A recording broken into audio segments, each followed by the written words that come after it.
ఫలానోడు నీ గురించి ఏదో ఆలోచన చేస్తున్నాడంటగా, నీకేదో చేయాలని, నేనేదో చేయాలని అని ఎవడన్నా నీతో అన్నాడు అనుకో, ఏడిచాడు. కొంచెం ఎట్టైనా కాస్త ఆలోచనలో పెట్టంటే వాడి గురించి నేను ఆలోచించేంత సీను వాడికి లేదు. నా స్థాయి వేరు, నా దేవుణ్ణి బట్టి నా స్థాయి వేరు. నేను వాడి గురించి, కోన్కిస్కా గాడి గురించి నేను ఆలోచించేదే.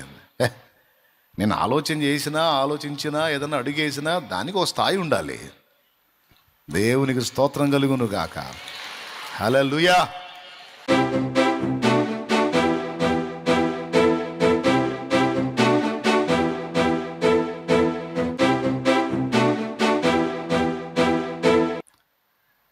కొండలాంటి సమస్యలు నిన్ను, నీ కుటుంబాన్ని, నీ ఇంట వ్యక్తులని చుట్టుముట్టినేమో.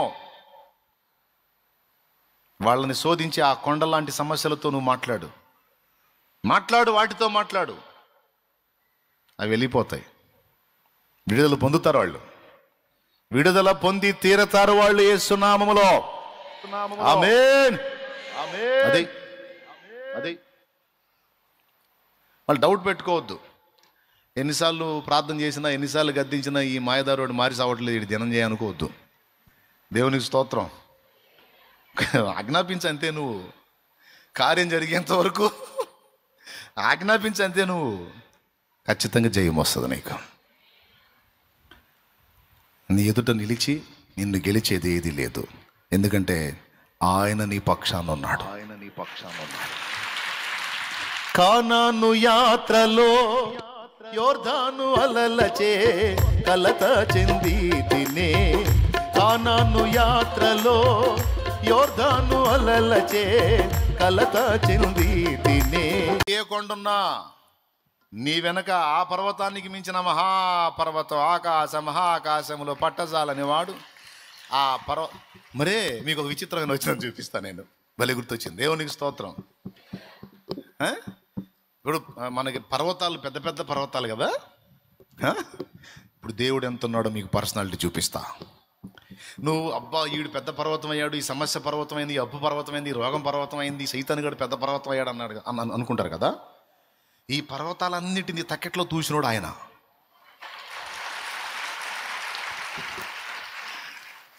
ఈ పర్వతాలన్నిటినీ తక్కెడ తెలుసా?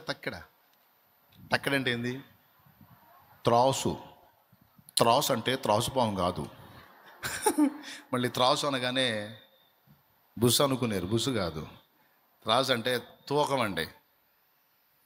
తక్కెడ, తూకం, త్రాసు, కాట, ఇంకేం చెప్పాలి? ఓకేనా? ఇదంతా ఒకటే.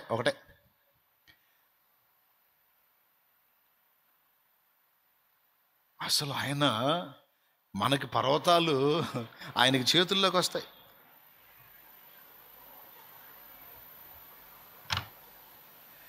నీకు పర్వతం లాంటి యేసయ్యకి చేతికి కూడా రావు. స్తోత్రం. ఎన్నపూస కొలుస్తారే, సేరు, సవా సేరు అన్నట్టు, పావు సేరు అని, అట్లుంటుంది ఆయనకి. బాగా అర్థం చేసుకోండి. పర్వతాలు నీకు పర్వతాలు కానీ నీ వెనకున్న ఆయనకు పర్వతాలు కాదు అవి. నీకు పర్వతం అయింది, దేవుడు కూడా పర్వతం అయిద్దా? ప్రభా చూడనైనా ఎంత ఉందో అన్నువంటే ఏంది ఇది? నేను చేతులతో తీసి తక్కట్లో పెడతా. అంత పెద్ద చెయ్యి కలిగినోడు ఆయన. నీకు కొండలన్నీ ఆయనకు చిన్న రాళ్లతో కూడా ఈక్వల్ కాదు. అలాంటోడు నీ పక్కన ఉన్నాడు.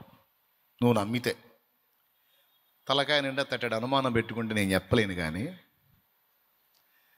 విశ్వాసం కలిగి నీ హృదయంలో సందేహం లేకుండా విశ్వసించగలిగితే జీవము గల దేవుడు నిరంతరం నీతోనే ఉన్నాడు. కొండలాంటి సమస్యలు అనుమతించేది ఆయనే. నీలో ఆయన ఆశించిన పరివర్తన కలిగినప్పుడు వాటిని తొలగించేది ఆయనే. తెలుసుకొని నడుచుకో. భయపడొద్దు, కృంగిపోవద్దు, కుమిలిపోవద్దు, దిగులు పడొద్దు, విచారపడొద్దు, విస్మయం పొందొద్దు. విశ్వాసం ఉంచు చాలు. ఆమె మరి ఇప్పుడు మాట్లాడతారా? కొండతో మాట్లాడతారా? దడుచుకుంటారా? ఏమని మాట్లాడతారు? ఇదిగో కొండ, మరే మాకు చీరాల సముద్రం ఉంది కానీ పోయి పడవా, ఇదిగో నిన్నే కొంచెం పోయి పడవా అంటావా? ఆజ్ఞాపించు, మాట్లాడు దాంతో. దేవుడు అంటున్నాడు, నిన్ను వేధించే సమస్యతో మాట్లాడమంటున్నాడు, నిన్ను పీడించే శోధనతో మాట్లాడమంటున్నాడు, నిన్ను అడ్డగించే దుష్టుడితో మాట్లాడమరాయ్. కల్వరి శిలువలో నా యేసు చిందిన రక్తము చేత ఓడిపోయిన వెధవన్నర వెధవ, నీకు నా దగ్గర జయము లేదురా, ఎందుకంటే గెలిచిన వాడు నాకు తోడై ఉన్నాడు. తొలుగుదారి తొలుగుదారి తొలుగుదారి మా రక్షకుడున్నాడు నా ఎదుటపో, రక్షకుడున్నాడు నా ఎదుటపో. అందుకే యేసు నామాన్ని వినియోగించమంటుంది, యేసు రక్తాన్ని వినియోగించమంటుంది. కాబట్టి ప్రియులారా, విశ్వాసముతో మనస్సున సందేహింపక మనం ఇలాగూ చేయాలి. అప్పుడు నీ కొండలన్నీ కూడా ఒక దారి అవుతాయి. అవి ఏవైనా కావచ్చు. ఇప్పుడు నువ్వు శోధించబడాయి. ఎంతమందికి విశ్వాసం ఉందో ఇప్పుడు నేను చెప్పింది జరిగిద్దని? నిజంగా ఉందా? రైట్. అసలు కొండ ఏ దృష్టితో చూస్తే కొండ అయింది? నీ దృష్టితో చూస్తే అది కొండ అయింది. దేవుని దృష్టితో చూస్తే చిన్న రాయి కూడా కాదు. కాబట్టి నువ్వు ఆయన రెక్కల్లో ఉన్నావు గనక నీ చూపుతో చూస్తే నీకు అది పెద్ద సమస్య. ఆయన చూపుతో నువ్వు చూస్తే అస్సలు లెక్కలేదు కాదు. నువ్వు ఆలోచించేంత సీన్ దానికి లేదు. అదిరా అసలు విషయం. వ్యక్తిని గురించి అయినా పరిస్థితుల గురించి అయినా నువ్వు అనుకోవాల్సిన డైలాగ్ ఏం తెలుసా? ఫలానోడు నీ గురించి ఏదో ఆలోచన చేస్తున్నాడంటగా, నీకేదో చేయాలని, నేనేదో చేయాలని అని ఎవడన్నా నీతో అన్నాడు అనుకో, ఏడిచాడు. కొంచెం ఎట్టైనా కాస్త ఆలోచనలో పెట్టంటే వాడి గురించి నేను ఆలోచించేంత సీన్ వాడికి లేదు. నా స్థాయి వేరు, నా దేవుణ్ణి బట్టి నా స్థాయి వేరు. నేను వాడి గురించి, కోన్ కిస్కా గాడి గురించి నేను ఆలోచించేదే. నేను ఆలోచించినా ఏదన్నా అడుగేసినా దానికి ఒక స్థాయి ఉండాలి. దేవునికి స్తోత్రం కలుగును గాక. హల్లెలూయా. అర్థమైంది నేను చెప్పింది? దేవుణ్ణి బట్టి నీ స్థాయిని అర్థం చేసుకో. నువ్వు దేవుణ్ణి బట్టి, మనుషుల్ని బట్టి కాదు, కులాన్ని బట్టి కాదు, మతాన్ని బట్టి కాదు, ప్రభువుని బట్టి నీ స్థాయిని అంచనా వేసుకో. ఇశ్రాయేలుకు ఆధారమై ఉన్నవాడు నరుడు కాదు. ఎస్తేరు, నువ్వు హెల్ప్ చేయకపోతే ఇక మాకు సాయం లేదనుకున్నావా? మాకు తోడై ఉంది ఎవరో తెలుసా? నువ్వు చేయకపోతే మాకు వేరే పక్క నుంచి ఆయన చేస్తాడు. నాకేం భయం లేదు. ఈ రాజు కాదు, ఈ రంగప్ప కాదు, ఈ బాబు ఎవడైనా సరే మమ్మల్ని ఏం చేయలేడు. ఎందుకంటే మాకు తోడై ఉన్నవాడు నరుడు కాదు. అది వాళ్ళ ధీమా. ఈనాటికి కూడా ఇశ్రాయేలు ధీమా అదే. చుట్టూ శత్రు దేశాలు, మధ్యలో వీళ్ళు. వాళ్ళ గుండె ధైర్యం ఏం తెలుసా? ఎంతోమంది మమ్మల్ని ఉనికిలో లేకుండా చెయ్యాలని శపథాలు చేసి కంకణాలు కట్టి వాళ్ళు పోయారు సర్వనాశనమై. కానీ మా ఉనికి అలా నిలబెట్టాడు మా దేవుడు. తరతరాలుగా మమ్మల్ని నాశనం చేయాలని కుట్రబన్ని దీక్షభూని ఒక్క హిట్లర్ అనేవాడు ఇంచుమించు 60 లక్షల మంది యూదుల్ని చంపాడు. ఒక హిట్లర్ అనేవాడు ఇంచుమించు 60 లక్షల మంది యూదుల్ని. అయినా సరే యూదులు ఇంకా ఉనికిలో ఉన్నారు. హిట్లర్ పోయాడు అడ్రస్ లేకుండా, కానీ యూదులు ఉన్నారు లైన్లో. షిప్పులు తీసుకెళ్ళి బైబిళ్ళని నీళ్లలో ముంచేశారు కొంతమంది. ఆ ముంచినోడు ఒకసారి సముద్ర తీరంలో నడుచుకుంటూ పోతున్నాడంట. గాలికి ఒక పేపర్ మొక్క వచ్చి మొఖాన పడిందంట. ఏంది ఈ పేపర్ మొక్క అని తీసి చూస్తే అందులో ఒక మాట ఉందంట, భూమి ఆకాశములు గతించిన నా మాటలు ఏమాత్రము గతించవు అని. అరే, బైబిళ్ళు తీసుకెళ్ళి తగలబెడితే, బైబిళ్ళు తీసుకెళ్ళి షిప్పులు నీళ్ళల్లో ముంచేస్తే అయిపోతాయి నా మాటలు? భూమి ఆకాశం గతిస్తాయేమో కానీ నా మాటలు గతించవరా జఫా అని దేవుడు చెప్పినట్టు అన్నమాట. ఇలా ఎన్నో. ఏంటి ఇశ్రాయేలు దమ్ము అంటే? ఇశ్రాయేలుకు తోడై ఉన్నవాడు నరుడు కాదు, బలవంతుడైన దేవుడు. ఈరోజు కూడా మీరు చూడండి, ప్రపంచ దేశాలన్నీ కూడా ఇజ్రాయెల్ గురించి మాట్లాడాల్సిందే. ఇండియాతో సహా, మన భారతదేశంతో సహా. ఎంతమంది ఒప్పుకుంటారు? అరే ఇజ్రాయేల్ ఎక్కడ? మొత్తం కలిసి మన హైదరాబాద్ అంతా కూడా ఉండదు. ఇండియా ఎక్కడండి? భారతదేశం ఎక్కడ? కానీ భారతదేశము ఇజ్రాయేల్ గురించి మాట్లాడటం ఏంటి? అమెరికా మాట్లాడటం ఏంటి? ఇతర దేశాలన్నీ మాట్లాడటం ఏంటి? అది అంతా భూమధ్య భాగంలో ఏదో అంతా. కానీ దేవుడు దానికి తోడై ఉండి చూపించిన కృప ఎలాంటిదంటే, ప్రపంచ దేశాలన్నిటికీ అది ఎక్కడ కొండ మీద కనపడిద్ది. జానాబెత్తెళ్ళేరు ఇజ్రాయేల్, జానాబెత్తెళ్ళేరు ఇజ్రాయేల్ ప్రపంచ దేశాలన్నిటికీ కొండ మీద కనపడింది. కారణం ఏంటో తెలుసా? అబ్రహామును పిలిచినవాడు, ఇస్సాకును నూరంతలుగా దీవించినవాడు, యాకోబుతో నడిచినవాడు వాళ్లకు తోడై ఉన్నాడు. ఆశ్చర్యం ఏంటంటే వాళ్ళ కంటే ఎక్కువగా ఇప్పుడు యేసు అను నామమును ధరించి నీకు దగ్గరయ్యాడు, నీకు దగ్గరయ్యాడు, నీతో ఉన్నాడు ఆయన. వాళ్ళ కంటే ఎక్కువగా ఇప్పుడు నీకు అందుబాటులో ఉన్నాడు. రేపు రాకడలో కూడా ముందు నిన్నే ఎత్తుతాడు పైకి, తర్వాత వాళ్ళు. అది నీకు నాకు దక్కిన ఆధిక్యత క్రీస్తునందు. ఎంత సంతోషించాల్సిన విషయం. సరే, కాబట్టి ఇప్పుడు కొండలకు భయపడతారా?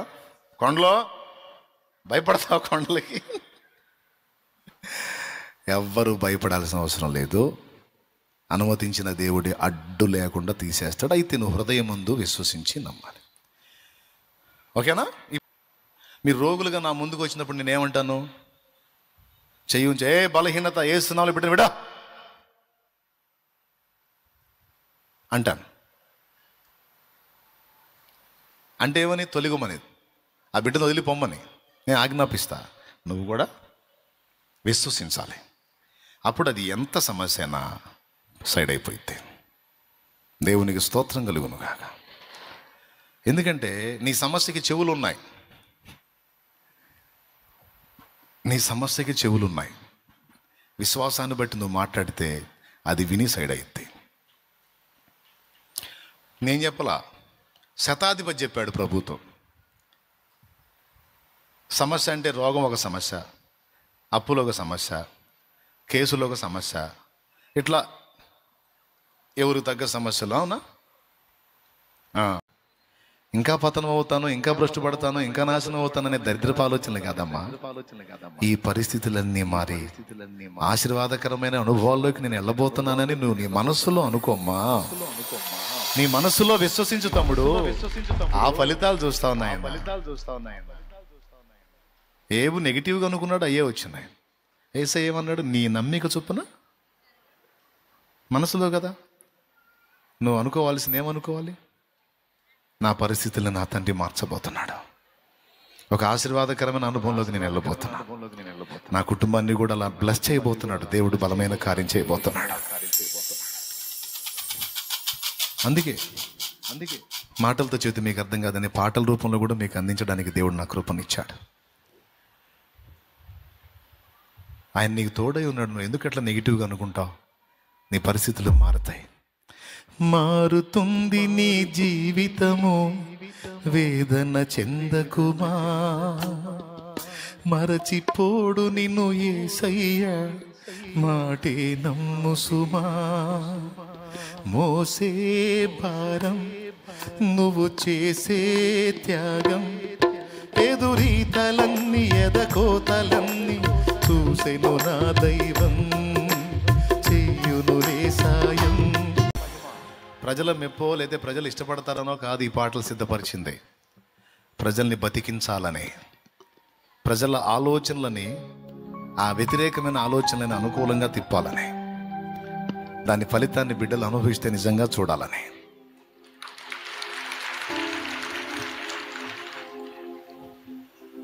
మిమ్మల్ని సేవ్ చేయడానికి ఆ పాటల్ని సిద్ధపరిచింది. అవి విన్నప్పుడు ఒక రకమైన నిరీక్షణ, విశ్వాసం, ధైర్యం. నిజమే కదా, ఎందుకు నేను కృంగిపోవాలి? నా దేవుడు ఉన్నాడు కదా, నా కన్నీళ్ళు ఆయన చూశాడు కదా, నా అవమానాలు ఆయన చూశాడు కదా. చూసిన దేవుడు ఊరుకుంటాడా? నేను పాపినై చెడిపోయినోడిగా, చెడిపోయిన దానిగా ఉన్నప్పుడే నన్ను ప్రేమించి ప్రాణం పెట్టినోడు ఆయన రక్తంలో కడగబడి ఈరోజు ఇంత మంచిగా ఉన్నాను, క్రమంగా ఉన్నాను. ఇప్పుడు వదిలిపెడతాడా నన్ను? ఇప్పుడు న్యాయం చేయడా? ఖచ్చితంగా నా దేవుడు నా పక్షాన కదులుతాడు. ఆయన ఉన్నాడు. నన్ను ప్రేమించి నాకై ప్రాణం ఇచ్చిన నా యేసు నాకున్నాడు. నా ప్రభు నాకున్నాడు. నా అవమానాలు చూశాడు, నా ఆవేదన చూశాడు, నా కన్నీళ్లు చూశాడు, నా దుఃఖం చూశాడు, నేను పొందిన యాతనంతా చూశాడు. తప్పకుండా ఆయన నాకు న్యాయం తీరుస్తాడు. పొందిన యాతన దేవుడి మరచునా, పలుగాకి లోకం నిందించిన ఏకవై నీవు రోదించిన అవమాన పర్వాలు ముగిసేనులే, ఆనంద గీతాలు పాడేవులే. నవ్వినోళ్ళంత నీ ముందు కలను వచ్చేరు ఇక ముందు, నవ్వినోళ్ళంత నీ ముందు కలను వచ్చేరు ఇక ముందు. ఎంతమంది నమ్ముతున్నారు? దరిద్రాన్ని ఊహించుకుంటారా? దరిద్రాన్ని విశ్వసిస్తారా? లేకపోతే ఆశీర్వాదాన్ని విశ్వసిస్తారా? మనం ఎవరు సంతానం? మనల్ని ఎవరు ప్రేమించారు? మనం చెడిపోయిన వాళ్ళంగా ఉన్నప్పుడే ప్రాణం పెట్టాడే. మంచిగా మారిన ఇప్పుడు వదిలేస్తాడా? చెప్పు, తిప్పుతాడా లేదా లైఫ్నే? ఒక మలుపు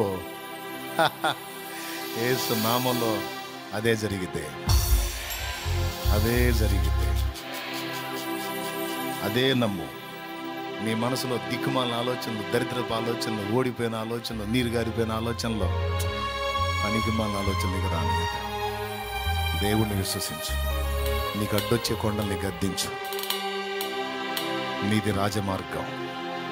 నీకు ముందు పోతున్నవాడు రారాజు. ఎవడెన్ని రకాల ఉచ్చులు బన్ని నా పథకాలు వేసిన, కుట్రలు చేసిన, నా మొండి ధైర్యం, నమ్మకం ఒకటే. నాతో పెట్టుకున్నాడు, నాతో కాదు, నా వెనుకున్నోడితో పెట్టుకున్నాడు, నా ముందు నడుస్తున్నోడితో పెట్టుకున్నాడు, నా చుట్టూ పరాకారమై ఆవరించిన వాడితో పెట్టుకున్నాడు. ఆయన ఆకాశ మహాకాశాలు పట్టజాలని దేవుడు. ఆయనకు మండిందంటే నాతో పెట్టుకున్నాడు నామరూపాలు లేకుండా నాశనం అవుతాడు. అది నా ధైర్యం. అదే దేవుడు నీకు తోడై ఉన్నాడు. నీ విశ్వాసం చొప్పునే నీకు ఫలితం ఉంటుంది కనుక జాగ్రత్త పడ. నీ మీద జాలి పడతావను? ఏమనుకుంటావు చెప్పు? నీ మనసుకు నువ్వే చెప్పు. ఏడిచావు, ఏం బోటు పొడిచావు అని ఇంతసేపు ఫీల్ అవుతున్నాను? పెద్ద ఏదో లోకానికి ఎవ్వరికి లేని నువ్వే అనుభవిస్తున్నట్టు. ఏందమ్మా నువ్వు అనిపించేదని నువ్వు చెప్పుకోమ్మా. ఎవరికంటే ఎక్కువ అమ్మా నువ్వే. ఏందమ్మా నువ్వు చేసిందని చెప్పుకో. అప్పుడు సూపర్గా ఉంటుంది. అట్లా కాకుండా నేను పడుతున్న బాధ ఎవరూ పడట్లేదు, ఇది నేనే పడతాను, అనుభవిస్తున్నా అన్నావు అనుకో, అందరాడి దెబ్బతింటావు. నీ మీద నువ్వు జాలి పడదా? ఎదుటి వాళ్ళ మీద పడు. నిన్ను నువ్వు తృణీకరించుకో, బతికిపోతా. ఏం చేస్తావు? నేను ఏం పడుతున్నా, నేనేం వస్తున్నా? పరిచర్య చేస్తూ కూడా నేను అదే అనుకుంటాను. కాబట్టి ఇవన్నీ మీకు ఉపయోగపడతాయని అందించాను ఈరోజు. వాక్యానుసారంగా చూపించి మీ మనసును సిద్ధపరచుకోండి.